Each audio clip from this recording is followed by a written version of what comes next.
हमने अपनी जिंदगी में 8 और 9 वर्ष की अवस्था में खूब भोगा। 13 वर्ष की अवस्था तक गांव में हमारी माताजी हमारा चंदन लगा देती थी और धोती पहना देती थी। जिस गांव में हम रहते ना, गड़ा गांव है हमारा, अपने हाथों से वो चंदन लगा देती थी और एक थैला दे देती थी। हमारे पिताजी कुछ करते नहीं थे, जाओ गांव से कुछ मांग लाओ। हम घर घर जाते थे, ब्राह्मण थे, आज भी ब्राह्मण, पर हिंदू हैं हम, कट्टर सनातनी हिंदू हैं, जातिवाद में नहीं हम पढ़ते हैं, क्योंकि हम हिंदू हैं। तो हम थैला लेकर गांव में जाते थे, कुछ लोग चावल दे देते थे, आटा दे देते थे। झोपड़ी में रहते थे, एक कच्चा घर था, उसी में रह करके उनको भोजन, तीनों लोग, हमसे छोटी एक बहन थी, बहन से छोटा एक भाई था, तीनों लोग रहते थे। भैया उस वक्त का हमें आज भी याद है, हम भूलते नहीं है।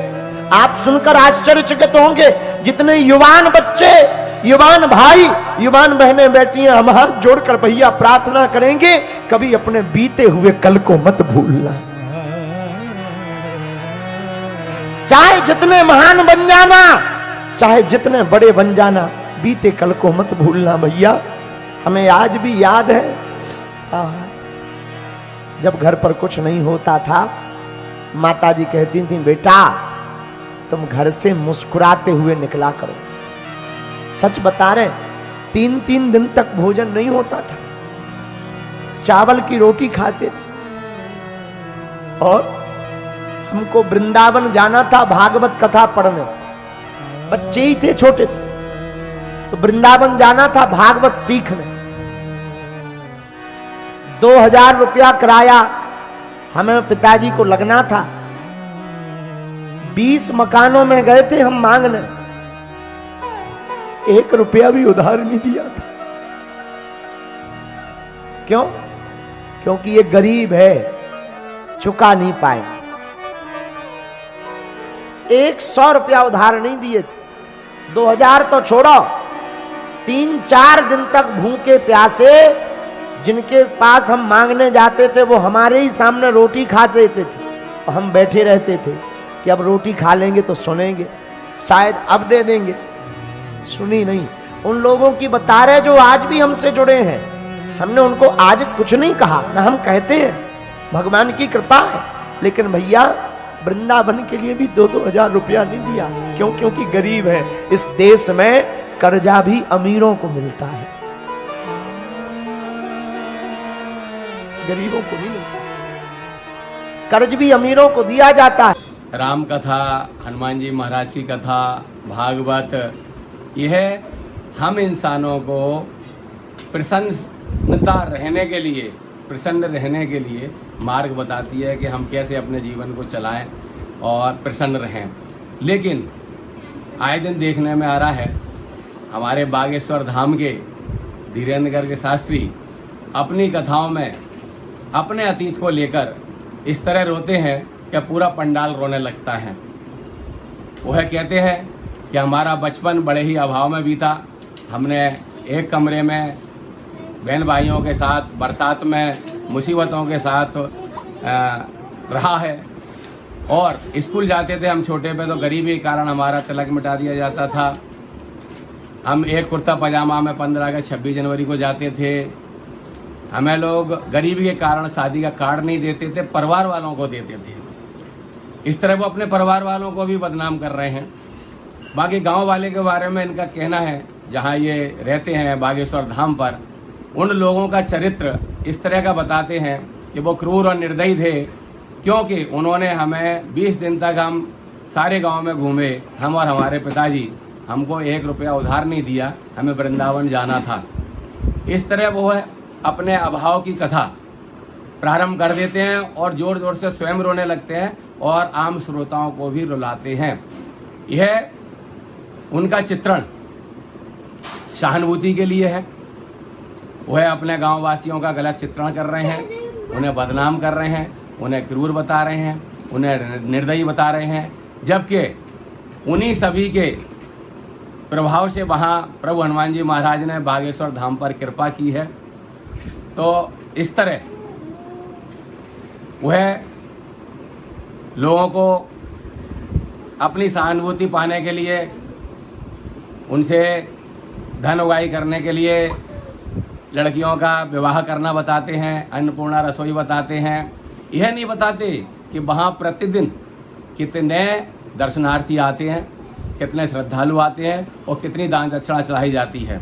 आज तक उन्होंने यह नहीं बताया कि प्रतिदिन कितनी दान दक्षिणा बागेश्वर धाम पर आती है और वह कथा करने के कितनी क्या नाम है फीस लेते हैं, शुल्क लेते हैं।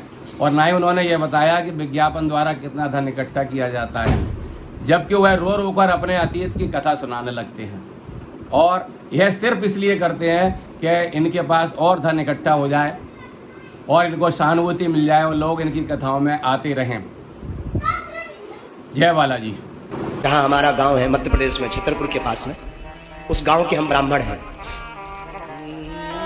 और गांव के ब्राह्मण थे, परिवार में हम घर में अपने सबसे बड़े थे, भाइयों में, बहन में, भाई में और बहन में।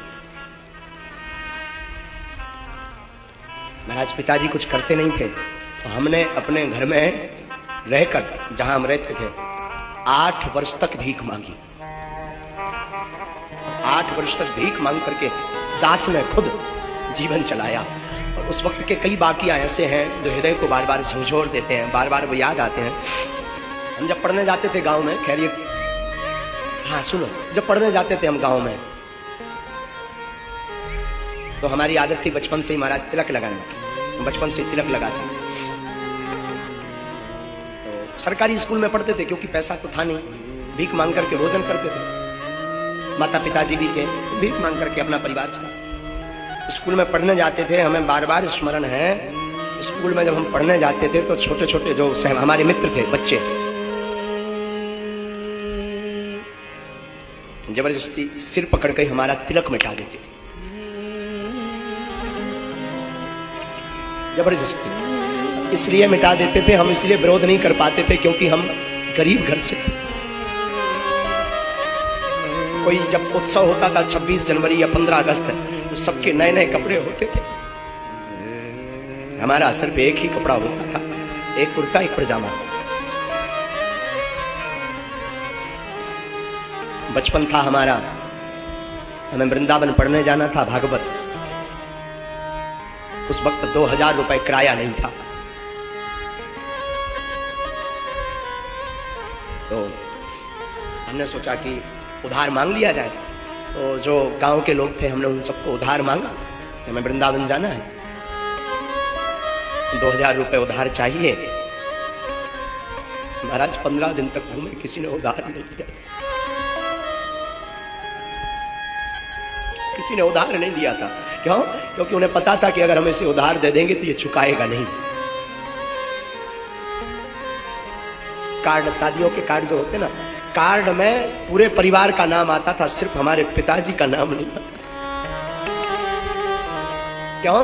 क्योंकि ये गरीब है, ये आ नहीं पाएगा, और आएगा तो कोई व्यवहार नहीं चुका पाएगा, कुछ गिफ्ट नहीं दे पाएगा। हमने विचार किया क्या करना चाहिए, इसलिए बागेश्वर धाम पर हमने संकल्प लिया गुरु कृपा से कि धाम पर जो भी चढ़ोतरी आएगी उससे गरीब कन्याओं का विवाह करेंगे।